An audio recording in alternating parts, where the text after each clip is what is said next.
Napanood niyo ba yung ano, yung maiksing video na kumakalat sa social media? Nag-away sa harap niya mismo, sa harap ni Sarah mismo nag-away itong si ano, nagkaroon ng tensyon itong si Attorney Topacio saka si Attorney Guanzon. Oh, pareho DDS yan. Pareho yan DDS pero nag-away sila sa harap ni Sarah. Buti may isang taong namagitan. Panoorin nyo. Panoorin nyo. Hmm? Nagsasalita si ano, nandun sa stage si Sarah. Ito yung birthday ni Duterte, araw ng Davao. O di syempre, nung birthday ni Duterte nung March 28, nagtipon-tipon talaga doon sa Davao. Yung lahat ng mga kilalang personahe na pro Duterte, nandun sila lahat sa Davao. Parang ano yun, no? Siyempre, special na araw nila yon, birthday ni Digong, March 28. Nandun sila Vic Rodriguez, ah, nandun si si Guanzon pumunta doon. Sila Respecio, sila Leandro Libeste, si Miao, si Kung Miao, nandun sila lahat. Si Cardema. Oh, ang problema, may programa, nagsasalita si Attorney Respicio. Habang nagsasalita si Attorney Respicio, umakyat sa stage si Guanzon sa likod dumaan. Ay nakita ngayon ni nakita ni Topacio. ha? Nakita ni Topacio. Titingin-tingin si Topacio, oh, bakit nandito to? Oh. Kaya lang, pagkaakyat ni Guanzon, sa likod dumaan, dumiretso kay Sara. O syempre, respeto siya kay Sara. Tumayo naman si Sara, nag-usap sila, sandali. Pero si Guanzon, si Topacio nakatayo, kumukuha ng tiyempo. Alangan namang kinakausap ni Sara, sasabad siya. Hinintay niya munang matapos yung pag-uusap ni Sara sa ni Guanzon. Nung matapos yung pag-uusap ni Sara at Guanzon, nakakuha na ng tiyempo si Topacio, linapitan na ngayon si Guanzon. Yun. Hindi lang natin naririnig yung pinagtatalunan kasi nga nagsasalita si Respicio, ay maingay pa naman yun.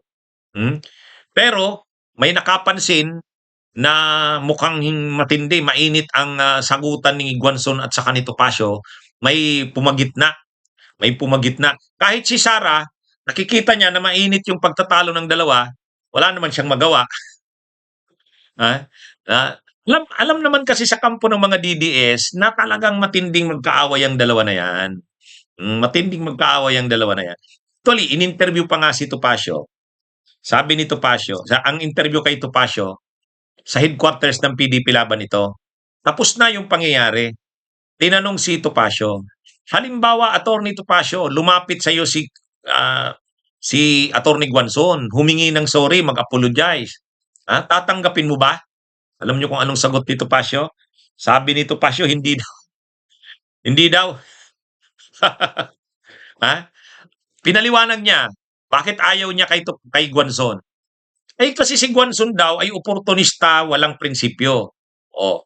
Ano daw bang pinagagawa niya ni Guanzon? Hindi pa ba kayo nagkaayos? Ang away naman namin ay because of principles, hindi naman sa kung ano pa man.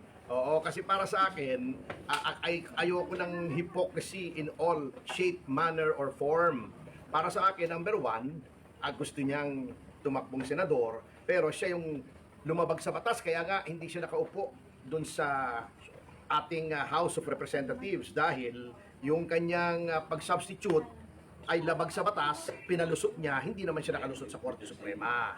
Number two, yung pinagsasabi niya kay VP Sara, kay Pastor Kibuloy, at sa mga ibang mga personalities, ewan ko kung yun ay dapat patawarin o hindi, sapagkat whether or not pinagsisihan niya ang aking puntos, ang isang tao na nagpapalit ng prinsipyo na para lamang nagpapalit ng damit ay hindi katiwatiwala.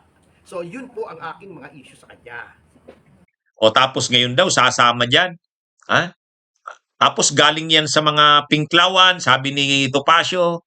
Tapos ngayon nandiyan kay Sara. Anong assurance na pag nanalo, kapag naging senador yan halimbawa, kasi tatakbo daw senador si Guanzon, ano daw ang assurance na pag naging senador yan ay hindi babaliktad? Bumaliktad nga galing sa pinklawan papunta ng DDS, ibig sabihin wala siyang prinsipyong tao. Yun ang mga matinding bira ni Topacio. Ano yan mga kabunyog? Talagang ano yan, tawag dyan, tubig at langis. Hindi talaga mag-ano yan, halo. Yang dalawa na yan, matindi yan. Yun na nga, dun mismo sa ano, sa stage, nandun si Sarah, ni hindi niya nga maano eh. Alam niya kasi mainit yan. Na ang nagawa na lang ni Sarah, tingnan na lang yung dalawa eh. Alam niyang mainit yung pagtatalo ng dalawa, pero wala siyang magawa. Ayaw niyang makialam. Oh, mabuti na lang nagsasalita si Respicio. Maingay, malakas ang boses. Kaya yung pagtatalo ni Guanzon sa kani Topacio sa stage, hindi marinig. Oh. Tsaka syempre pag nagsasalita si Respicio, iba ano rin weirdo ang ingay. So hindi nakakuha ng atensyon. Pero kitang-kita na talagang si Topacio mainit. Nung makita niya si Guanzon na nandun sa stage, tumayo si Topacio, talagang kumukuha siya ng tiyempo, paano niya papababain. Siguro sinabihan niya si Guanzon, bakit ka nandito? Bakit ka nandito? Kaya actually, yan ang problema ni Guanzon. Nandyan siya sa grupo ng DDS pero marami hindi sa kanya kumbinsido. Walang tiwala sa kanya kasi nga balimbing siya eh. Oportunista ang tawag sa kanya. Kaya lang, para tiwalaan siya ng kampo ng mga DDS, para tiwalaan siya, kailangan maging ano siya, kasing garapal, kasing bastos ng mga DDS. Kaya ang style ni Guanzon talagang bastos na. Wala na nga, hindi na nga eh, hindi na karespeto sa pagiging abogado. Dating mayor yan ng Cadiz City, dating COA commissioner, tapos dating COMELEC commissioner, abogado, abogada, pala. Ano yan? Tapos ngayon, ganyan ang ugali niya. Bastos, nakikipagbardagulan. Kung anong ugali ng Duterte, talagang ginagawa niya na. Bakit ganun ang ginagawa ni Guanzon? Para makuha niya yung suporta ng mga DDS. Sabi na, magaling yan si Guanzon, kapareho na natin yan. Kaya lang, marami sa kanya ang humaharang. Sila Cardema, yung Duterte Youth, itong si Topacio. Hindi basta-basta, sabi nga ni Topacio, hindi niya talaga yan matatanggap si Guanzon. Kahit pa daw anong gawin. Tinanong pa nga si Topacio eh. Halimbawang si VP Sara daw, leader nila ang kumausap. Ang sagot ni Guanzon ay ni Topacio, wala naman daw sa kanyang problema kung i-endorse ni VP Sara, pero siya daw hindi.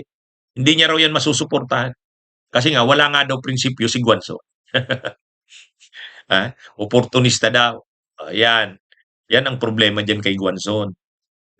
Hindi niya makuha ang suporta ng mga DDS. Walang tiwala sa kanya eh.